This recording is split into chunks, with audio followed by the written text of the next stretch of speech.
రోజు రోజుకి గోల్డ్ రేట్లు పెరుగుతున్నాయి. తాకట్లో ఉన్న బంగారానికి వడ్డీలు పెరుగుతున్నాయని టెన్షన్ పడుతున్నారా? కొమ్మూరి గోల్డ్ వచ్చాక ఆ టెన్షనే పోయింది. కొమ్మూరి గోల్డ్. లోకేష్ కనకరాజ్ డైరెక్షన్ పక్కన పెట్టి హీరో అయ్యాడా, హీరోయిజం పక్కన పెట్టి డైరెక్టర్ అయ్యాడా పక్కన పెట్టేస్తే, నా ముందుకైతే డీసీ అనే ఒక ట్రైలర్ వచ్చింది. ఫస్ట్ ఆఫ్ ఆల్ ఎవరబ్బా డైరెక్టర్ అంటే అరుణ్. అరే మన అరుణ్ తీసాడా? అరుణ్ గతంలో కీర్తి సురేష్తోని ఆ ప్రయోగం చేసాడు. ఓల్డ్ డైరెక్టర్ని పెట్టేసి బ్రదర్స్ లాగా వెళ్ళి అందరినీ చంపేస్తా ఉంటది. అది కూడా మనకు దురందర్ లాగా చాప్టర్ లాగా వస్తుంది. తను యాక్సెప్ట్ చేయడం చాలా గ్రేట్ ఆ రోల్ని, అండ్ చాలా బాగుంది అనుకున్నాం. ఆ తర్వాత కూడా అంతే, క్యాప్టెన్ మిల్లర్, రాకియా, ఇంకేదో సినిమా, ఇవన్నీ ఏ జోనర్ ఆ జోనర్ డిఫరెంట్గా ఉంటుంది. సరే అనుకున్నాం, ఇదేదో చేశాడు. ఎవరా అని చూస్తేనేమో లోకేష్ కనకరాజు అండ్ వామిక. అండ్ ఇక్కడ లోకేష్ పక్కన పెట్టేస్తే కాసేపు వామిక గురించి మాట్లాడుకోవాలి. Such a brilliant Indian actress, మనకు దొరికినటువంటి ఒక ఆనిముత్యం. చాలా మంది అసలు ఎందుకు వాడుకోలేదో తెలియదు. మన గ్లామర్ హీరోయిన్స్ నే యాక్టింగ్ వచ్చినా రాకున్నా, ముక్కు మూతి తిరిగినా తిరగకపోయినా, డాన్సులు సరిగ్గా వేసినా వేయకపోయినా, ప్రతి సినిమాల్లో పెట్టి పెట్టి పెట్టి పెట్టి వాళ్ళని ఎక్కడికో తీసుకెళ్తాం. కానీ నిజంగా ప్రతిభ గల యాక్ట్రెస్ మనకు చాలా మంది ఉన్నారు. ఇప్పుడు Regina Cassandra, such a beautiful actress, సరిగా వాడుకోలే ఎవరు. అంటే పర్ఫార్మెన్స్ ఉంటే వాళ్ళని అదేంటిది ఇంకో రకంగా ఎవరు వాడరు. అదేంటో నాకు ఇప్పటికీ తెలియదు. ఈ అమ్మాయి వామిక అసలు ఎంత బాగా చేస్తుంది అంటే, తెలుగులో ఒక సినిమా చేసింది భలే మంచి రోజు, కానీ సరిగా ఆడలా, అంతమించి ఇంకేం లేదు. నెక్స్ట్ ఇప్పుడు సమంత వాళ్ళ హస్బెండ్ రక్త్ బ్రహ్మాండ్ అని ఇంకో వెబ్ సిరీస్ చేస్తున్నాడు. దాంట్లో ఇవిడికో మంచి క్యారెక్టర్ పడింది. ఇంకా మధ్య మధ్యలో కూడా చాలా చేసింది, బట్ ఏదో అట్లా. But she is such a brilliant actress. ఇందులో తను వేశ్య పాత్ర చేసింది. లోకేష్ కనకరాజ్ ఏమో కరుడు కట్టిన రౌడీ ఒక మిషన్ రూపంలో వెళ్తే తనకు ఆ వేలో కలిసిన ఒక వేశ్య. వీళ్ళిద్దరు కలిసి ఆ ప్రతీకారాన్ని ఎలా తీర్చుకున్నారు అనే జోనర్లో ఈ కథ వెళ్తుంది యాక్చువల్లీ.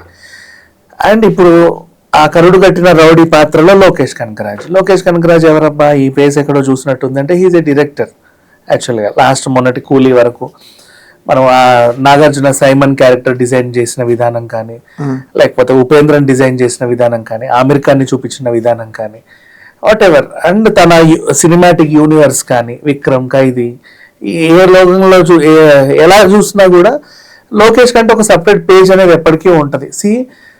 హిట్లు ఫ్లాప్లు పూరి జగన్నాథ్ డైరెక్టర్లకి అందరికీ వస్తాయి. అలాగే లోకేష్ కూడా ఒక హిట్ వస్తుంది, ఫ్లాప్ వస్తుంది, బట్ సినిమాలు ఎప్పుడు గుర్తుండిపోతాయి. దానివల్ల వాళ్ళ కెరీర్కి ఏం నష్టమేం లేదు. సో తను యాక్టర్ గా చేశాడు దీంట్లో. సరే ఈ అరుణ్ అంతే, ఒక డైరెక్టర్లను తీసుకొచ్చి యాక్టింగ్ చేపిస్తా ఉంటాడు. మొన్న కీర్తి సురేష్ తో కూడా అలాగే ప్రయోగం చేశాడు. సరే చేశాడు, బాగా ఒదిగిపోయాడు, దాంట్లో బ్రహ్మాండంగా చేశాడు. అండ్ డీసీ, ఇతని క్యారెక్టర్ పేరు దేవదాస్, ఆ అమ్మాయి ఏమో చంద్ర. అట్లా వీళ్ళిద్దరి పేరు మీద టైటిల్ తీసుకున్నాడు. అండ్ ఇప్పుడు ఇంతసేపు మాట్లాడుకున్నాం కదా, ఈ ట్రైలర్ ఫస్ట్ నుంచి లాస్ట్ వరకు మనల్ని అలా కూర్చోబెట్టి ప్రతి పాయింట్ అలా చూపించగలిగింది, లోపలికి తీసుకెళ్ళగలిగింది అనిరుద్ధ్.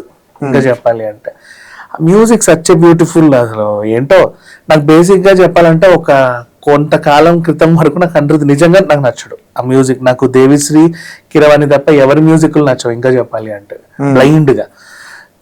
బట్ ఏంటో ఇందులో చూసిన తర్వాత అనిరుద్ధ్ నాకు బాగా పిచ్చ నచ్చేసాడు. ఇంత టాలెంట్ ఉందా ఇతనిలో అనేలాగా, ఒక ఏఆర్ రెహమాన్ లాగా ఇచ్చాడు దీంట్లో మ్యూజిక్ ఇంకా చెప్పాలి అంటే. ఒక ట్రైలర్ ఇంత బాగా పండడానికి అతని ఎఫర్ట్ ఆల్మోస్ట్ 100% ఉంది దీంట్లో. అండ్ సినిమాటోగ్రఫీ అసలు ఎంత బాగా చూపించాడు. స్టార్టింగ్ వెనకాల బ్యాక్గ్రౌండ్ సౌండ్స్ చూపిస్తా వ్యాన్ అట్లా ఆపిన విధానం, ఇది ఒక టైప్ ఆఫ్ స్టైల్ చెప్పాలంటే. ఇప్పుడు ఆదిత్య దురందర్కి తనకో స్టైల్ ఉన్నట్టు, ఆర్జీవీకో సపరేట్ స్టైల్ ఉన్నట్టు, ఇతనికంటే ఒక సపరేట్ స్టైల్ ఉంది. మనకు దేశం గర్వించదగ్గ దర్శకులలో ఒకడిగా ఉంటాడు నెక్స్ట్ జనరేషన్కి ఈ అబ్బాయి అరుణ్. అయితే ఖచ్చితంగా చెప్పగలం. నువ్వు అప్పుడప్పుడు రావడమే. ఇట్లాంటి డైరెక్టర్స్ ఎందుకు అప్పుడప్పుడు వస్తారు అంటే, వీళ్ళ దగ్గర కథలు ఉంటాయి. ఎప్పుడు వచ్చే డైరెక్టర్ దగ్గర కథలు ఉండవు. వాళ్ళ డేట్లని నిర్మాతలు తీసుకొని నెక్స్ట్ ఈయనతోది అంతది వీంతోది అని చెప్తారు. ఆ టైంకి ఏదో రాసుకుంటారు వాళ్ళు. బట్ వీళ్ళు ఏంటంటే పర్ఫెక్ట్ ఒక కథ, లైక్ మన సుధా కొంగర లాగా ఒక కథ పెట్టుకొని దాని మీద బాగా వర్కౌట్ చేసి ఎప్పటికో ఒకప్పుడు అట్లా వస్తూ ఉంటారు. దీని గురించి ఇంకా ప్రత్యేకంగా మాట్లాడుకోవాలంటే కళానిధి మారన్ దీని ప్రొడ్యూసర్. అంత పెద్ద పెద్ద బ్యానర్ అంటే సినిమాలు నిర్మించిన బ్యానర్ అది. అలాంటిది ఎలా కన్విన్స్ చేశాడు ఈ డైరెక్టర్ అనేది తెలియదు. అంటే సబ్జెక్ట్లో అంత ఉంది. సో ఈ మధ్య కాలంలో ఎలా అయితే నీకు దురంధర్ వచ్చి అలా సర్ప్రైజ్ ఇచ్చి వెళ్ళిందో, రేపటి రోజు టాక్సిక్ కోసం అందరు ఎలాగైతే ఎదురు చూస్తున్నారో ఈ సినిమా కోసం కూడా అందరూ ఎదురు చూస్తారు ఖచ్చితంగా. 100% చెప్పొచ్చు, ఏమాత్రం డౌట్ లేదు. అండ్ రాసి పెట్టుకో, ఇది మంచి సక్సెస్ని చూసే సినిమా ఇది. దీని తర్వాత అయినా ఆమెకి ఇంకా మంచి క్యారెక్టర్స్ రావాలని కోరుకుంటున్నా. బట్ ఆమె డేట్స్ ఏం ఖాళీ లేవు. ఇప్పుడు ఈ 2016 2027 వరకు వరుస పెట్టి ఒక 7-8 సినిమాలు ఫిల్మింగ్ ఉన్నాయి తనవి. డేట్స్ అయితే ఖాళీ లేవు. నెక్స్ట్ బాగా చూస్తాం ఈ అమ్మాయిని. నాకు అట్లా నా క్రియేటివిటీ కనబడింది. యాక్చువల్గా చెప్పాలంటే చాలా సినిమాలు నువ్వు దాంట్లో ఏ బ్యాక్ డ్రాప్ అనేది తీసుకున్నావు, నువ్వు స్పోర్ట్స్ బ్యాక్ డ్రాప్ తీసుకున్నావా, యాక్షన్ తీసుకున్నావా, సస్పెన్స్ తీసుకున్నావా, వాట్ ఎవర్, హీరోలను ఎక్కువ చూపిస్తాడు వీడు హీరో హీరో హీరో హీరో అని. ఇక్కడ అట్లా కథనే చూపించారు వాళ్ళు.